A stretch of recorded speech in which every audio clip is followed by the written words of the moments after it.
আসসালামু আলাইকুম। প্রিয় দর্শক, অন্য মঞ্চের আলোচনায় আজ আমাদের সঙ্গে অতিথি হিসেবে আছেন সাজ্জাদ কাদেরের শুভেচ্ছা নিয়ে এই মুহূর্তে আপনাদের সামনে কথা বলবো আমরা মানব জমিন পত্রিকার একটি শিরোনাম নিয়ে। মানব জমিন পত্রিকা আজকে কিছুক্ষণ আগে, কয়েক ঘন্টা আগে একটা স্টোরি করেছে। সেই স্টোরির শিরোনাম, প্রেসিডেন্ট কি তার সিদ্ধান্ত থেকে সরে গেলেন? প্রেসিডেন্ট পদ নিয়ে বেশ আলোচনা। জঙ্গিদের মধ্যে আলোচনা আছে, জামাত শিবিরের মধ্যে আলোচনা আছে, এবং আওয়ামী লীগের ক্ষতিকারক অংশটার মধ্যে প্রেসিডেন্টকে নিয়ে খুব চুলকানি, খুব আলোচনা আছে। যে প্রেসিডেন্ট, আওয়ামী লীগের নির্বাচিত প্রেসিডেন্ট, জিন্দাবাদ বলেন কিংবা খালেদা জিয়ার প্রশংসা করছেন কিংবা জিয়াউর রহমানের প্রশংসা করছেন, ওই নষ্ট ক্ষতিকর আওয়ামী লীগের অংশটা যারা এগুলো বলেন তারা আওয়ামী লীগের আসলে জামাতি উইংয়ের সদস্য।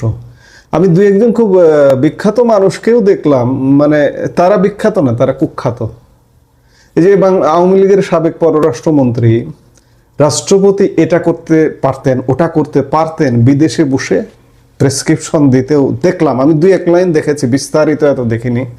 তিনি বলবার চেষ্টা করছেন যে রাষ্ট্রপতি এটা করতে পারতেন, সেটা করতে পারতেন, কিংবা আরো দুই একজনের দেখেছি এরকম। এই যারা এগুলো বলেন তারা আওয়ামী লীগের জন্য হার্মফুল, ক্ষতিকারক, তারা বিদেশে বসে এই ধরনের কথা বলছেন।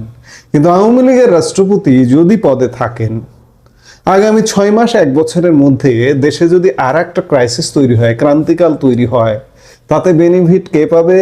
আওয়ামী লীগ পাবে। কিন্তু ওই আওয়ামী লীগের ক্ষতিকর অংশটা জামাতের সাথে সুর মেলায়। জামাত রাষ্ট্রপতির অপসারণ চায় আপাদমস্তক। জামাত আমির এক সাক্ষাৎকারেও ভোটের আগে বলেছিলেন যে আমরা এই রাষ্ট্রপতির সাথে কাজ করতে চাই না। জামাতের মনোভাবটা এমন, রাষ্ট্রপতির সঙ্গে তারা গত 1.5 বছর ইউনূসের পুরো আমলটা জুড়ে কাজ করতে চাননি, রাষ্ট্রপতির অপসারণ করতে চেয়েছে। এর মূল নেতৃত্বে জামাত। এই যে ইনকিলাব মঞ্চ, এটা সেটা, বিভিন্ন জঙ্গি গোষ্ঠী বঙ্গভবনের সামনে বসে পড়া, এগুলো কারা? এগুলো আসলে জামাত। নেপথ্যে থেকে জামাত এবং ইউনূসের উপদেষ্টাদের ইন্ধনে এই কাজগুলো ঘটেছিল। যার দরুন রাষ্ট্রপতি গত ইউনূসের সময়ে একটা অবরুদ্ধ জীবন কাটিয়েছেন, শ্বাসরুদ্ধকর জীবন কাটিয়েছেন, প্রতিনিয়ত টান টান উত্তেজনাপূর্ণ জীবন কাটিয়েছেন।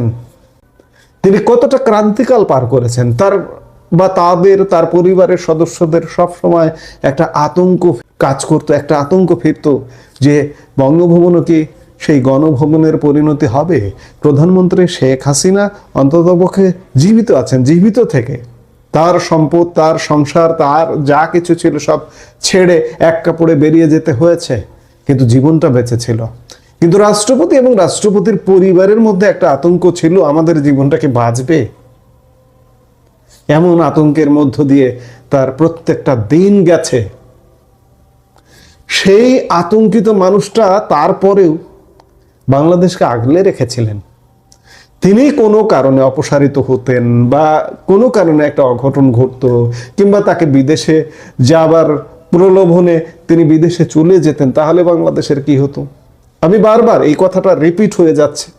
আজকে বাংলাদেশে যে সরকার ব্যবস্থা দেখছেন, শাসন ব্যবস্থা দেখছেন, এগুলো কিছু দেখতেন না, একটা ভিন্ন কিছু দেখতেন। একটা দখলদার বাহিনী, অনির্দিষ্ট কালের জন্য ইউনূস বাহিনী, ইউনূসের নেতৃত্বে বলুন কিংবা জামাত আমিরের নেতৃত্বে বলুন, একটা দখলদার বাহিনী অনির্দিষ্ট কালের জন্য বসে যেত ক্ষমতার মসনদে, সারা পৃথিবী থেকে বাংলাদেশ বিচ্ছিন্ন হয়ে যেত। যারা এগুলো চাইছেন, রাষ্ট্রপতির অপসারণ, তারা আসলে এগুলোই চান, যার দরুন এসব কথা বলেন। এখন আমরা মানব জমিনের প্রতিবেদনের দিকে একটু নজর দিতে চাই। যে মনে হচ্ছে প্রেসিডেন্ট শাহাবুদ্দিন তার সিদ্ধান্ত বাতিল করেছেন। তিনি নিজেই জানিয়েছিলেন নির্বাচনের পর স্বেচ্ছায় পদত্যাগ করে চলে যাবেন। সেই সময় একটা বিশেষ প্রেক্ষাপট ছিল, বিশেষ করে শ্বাসরুদ্ধকর অবস্থা। ইউনূসের এই পদটা, রাষ্ট্রপতি একটা ব্যক্তি নন, একটা প্রতিষ্ঠান। এই প্রতিষ্ঠানটাকে প্রতিনিয়ত অবমাননা, মহামান্য রাষ্ট্রপতির হৃদয়ে রক্তক্ষরণ হচ্ছিল। এই রক্তক্ষরণ থেকে তিনি সংবাদ মাধ্যমকে বলেছিলেন যে নির্বাচনের পর তিনি স্বেচ্ছায় পদত্যাগ করবেন। কিন্তু সেই পরিস্থিতিতে ঢাল হয়ে রাষ্ট্রপতির ঢাল, এই যে যখন রক্তক্ষরণ হচ্ছিল, রাষ্ট্রপতির ঢাল হয়েছিল সেনাবাহিনী, সশস্ত্র বাহিনী এবং রাজনৈতিক দল বিএনপি, যার দরুন তিনি বিএনপির উপর ওই যে কিছুদিন আগে এক সাক্ষাৎকারে বিএনপির প্রতি কৃতজ্ঞতা প্রকাশ করেছেন, এটাও ওই জামাতি আওয়ামী লীগারদের পছন্দ নয়।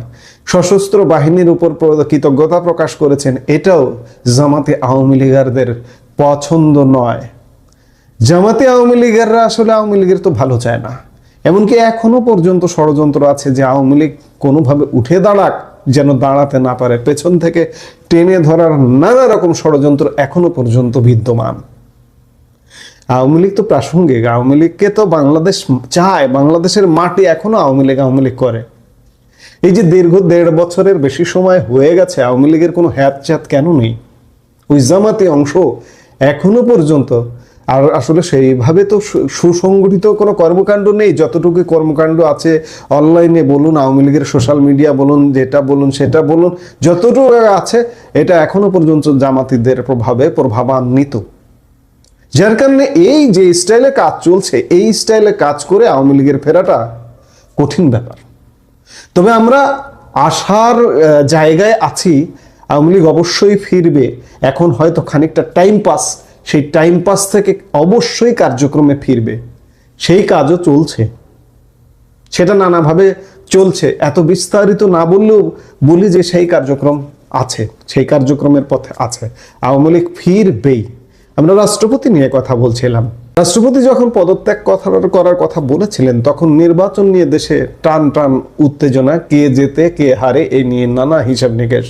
চারিদিকে একই আওয়াজ, জামায়াতে ইসলামী অনেকটা নাটকীয়ভাবে ক্ষমতার মসনদে চলে যেতে পারে। দেশের আনাচে কানাচে এই ধারণায় প্রবল হয়ে উঠেছিল। বঙ্গভবনের 4 দেয়ালে বন্দী প্রেসিডেন্ট শাহাবুদ্দিনের কানেও এই খবরটি পৌঁছেছিল। ধারণা করা যায় ভবিষ্যতের কথা চিন্তা করেই তিনি পদত্যাগের সিদ্ধান্ত নিয়েছিলেন। 11 ডিসেম্বর বার্তা সংস্থা রয়টার্সকে দেওয়া এক সাক্ষাৎকারে তিনি তার এই সিদ্ধান্তের কথা জানান। খবরটি তখন নানা কৌতূহলের জন্ম দিয়েছিল। নির্বাচনে বিএনপির জয়ে সবকিছু ওলটপালট হয়ে যায়। বিএনপি নেতারা বলছেন এই ফলাফল ছিল প্রত্যাশিত। তারা এটাও বলছেন দলীয় কোন্দল আর মনোনয়ন বাণিজ্য না হলে আরও অন্তত 30টি আসনে জয় তাদের সুনিশ্চিত ছিল। বিশেষ করে যশোরের ফলাফল সেই ইঙ্গিত দেয়। তাহলে চিন্তা করুন যে জামাতের আসন, এই যে এতগুলো আসন যে দেখানো হচ্ছে, এই আসন আসলে জামাতের নয়, এগুলো বিএনপির আসন। আবার আওয়ামী লীগ নির্বাচনে এলে এই আসনগুলো আওয়ামী লীগ পাবে। জামাতের 10টার বেশি সিট কোনোভাবে বাংলাদেশে নাই। আমরা নির্বাচনের আগেও আশঙ্কা করেছিলাম যে জামাত বোধহয় কি না কি করে দেবে, কিন্তু এই নির্বাচনটা প্রমাণ করে দিয়েছে যে জামাত, মৌলবাদী জামাত, সাম্প্রদায়িক জামাত, স্বাধীনতা বিরোধী জামাতের অবস্থান বাংলাদেশে কোথায়। তাদের আতুর ঘর পাকিস্তানেও জামাতের কিন্তু কোনো অবস্থান নাই, সেখানে বাংলাদেশে হয় কি করে? এটি তো বারবার অবাক লাগে। এই অবাক ঘটনাটি এবার নির্বাচনের মাধ্যমে সুপ্রতিষ্ঠিত হয়েছে যে জামাতের আসলে কোনো সিট নেই, আসন নেই। যাই হোক, নির্বাচনের ফলাফল দেখে প্রেসিডেন্ট কি তার সিদ্ধান্ত থেকে সরে গেলেন? যদিও তিনি এই মুহূর্তে স্বস্তিকর অবস্থায় আছেন। তিনি মুক্ত, সাংবিধানিক পদের ধারাবাহিকতা রক্ষা করছেন, সংসদে বক্তৃতা করছেন, বঙ্গভবনে নানা আয়োজন চলছে। এই যে ঈদের আয়োজন, গতকালকে ঈদের একটা ব্যাপক আয়োজন হয়েছে। আওয়ামী লীগ আমলে যেভাবে প্রেসিডেন্ট আয়োজন করতেন, ঠিক সেইভাবেই গতকালকের ঈদের আয়োজনটাও ছিল। তার প্রেস সেকশনও বহাল করা হয়েছে। অন্তর্বর্তী প্রশাসন তাকে অনেকটা ঘরবন্দি করেছিল। অন্তত 3বার মব সন্ত্রাসের শিকার হয়েছিলেন তিনি। তাকে সরিয়ে দেওয়ার জন্য দেশি বিদেশি নানা তৎপরতা চলছিল। তখনকার আইন উপদেষ্টা নেপথ্যে অনেক ভূমিকা রেখেছিলেন। অন্তর্বর্তী সরকারের প্রধান উপদেষ্টা ডক্টর মোহাম্মদ ইউনূসের সবুজ সংকেত পেয়ে উপদেষ্টারা প্রেসিডেন্টের অপসারণে নানা খেলায় লিপ্ত ছিলেন। যদিও বিএনপি তখন ছিল ভিন্ন স্রোতে। তারা বরাবরই শাহাবুদ্দিন নয়, সাংবিধানিক ধারাবাহিকতা বজায় রাখার পক্ষে অবস্থান নিয়েছিল। তারা বলেছিল প্রেসিডেন্টের অপসারণে তাদের কোনো মত নেই। এই কারণে প্রেসিডেন্টকে অপসারণে সব নকশা ভণ্ডুল হয়ে যায়।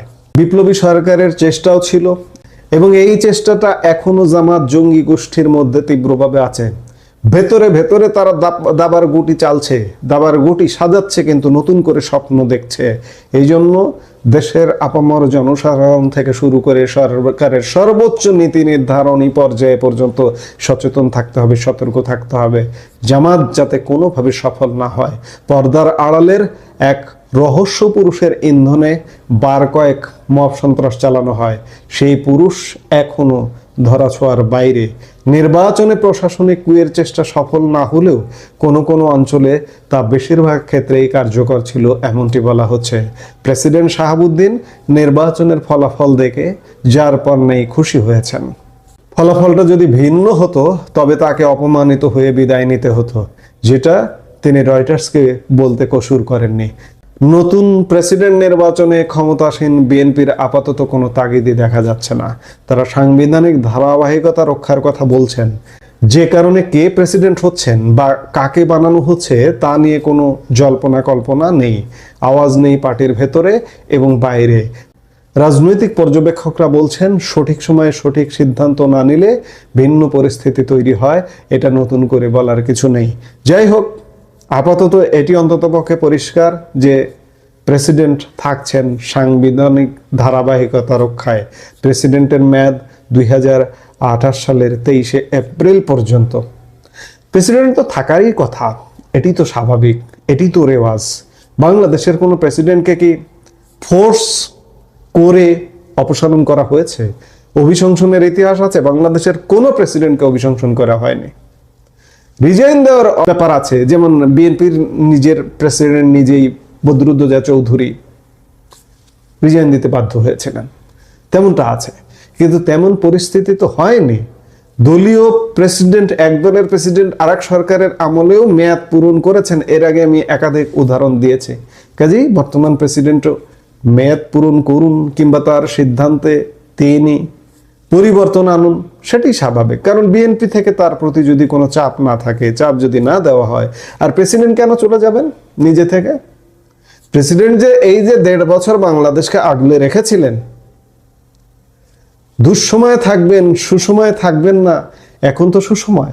বিএনপি বঙ্গভবনকে অনেকটা সুসময়ে পরিণত করেছে, স্বাভাবিক কার্যক্রমে ফিরিয়েছে বিএনপি। তো এই প্রেসিডেন্টকে বলেওনি যে আপনি রিজাইন দেন। এখনো পর্যন্ত বিএনপির তরফ থেকে এই ধরনের কিছু বলা হয়নি। প্রেসিডেন্ট কেন রিজাইন দেবেন?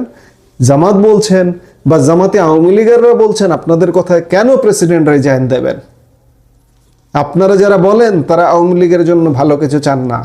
ভালো কিছু চান না বলে 5 আগস্ট পরবর্তী সময়ে আওয়ামী লীগের পক্ষে একটা লাইন লিখবার মতো, সোশ্যাল মিডিয়াতে একটা লাইন লিখবার মতো লোকও খুঁজে পাওয়া যায়নি। কথা বলা তো দূর কি বাত, আপনাদের খুঁজে পাওয়া যায়নি। এখন ধীরে ধীরে খোলস থেকে বেরিয়ে ভালো কিছু কেউ সমালোচনা করছেন, করুন, তাতে কিচ্ছু যায় আসে না। যাই হোক, প্রেসিডেন্ট আপাতত তার সিদ্ধান্ত থেকে সরে এসেছেন যে এটা বলার অপেক্ষা রাখে না। এখন বিএনপি বিষয়, বিএনপি যদি মনে করে যে প্রেসিডেন্ট থাকবেন তাহলে প্রেসিডেন্ট থাকবেন। বিএনপি যদি বলে যে না আপনি রিজাইন দেন, তাহলে হয়তো রিজাইন দেবেন। তার আগে কেন রিজাইন দেবেন প্রশ্নই আসে না। প্রেসিডেন্ট থাকুন। আমরা বাংলাদেশের মানুষ এটিও চাই যে প্রেসিডেন্ট থাকুন, কারণ আগামী 1 বছরের মধ্যে অন্য একটা ক্রাইসিস হতে পারে, ক্রান্তিকাল হতে পারে। প্রেসিডেন্ট যদি পদে থাকেন, এতে আওয়ামী লীগই লাভবান হবে যদি একটা ক্রাইসিস আসে। আমরা সেই সময়টা নিশ্চয়ই দেখবার অপেক্ষায় আছি। এই মুহূর্তে এই পর্যন্ত সবাই ভালো থাকুন, সুস্থ থাকুন।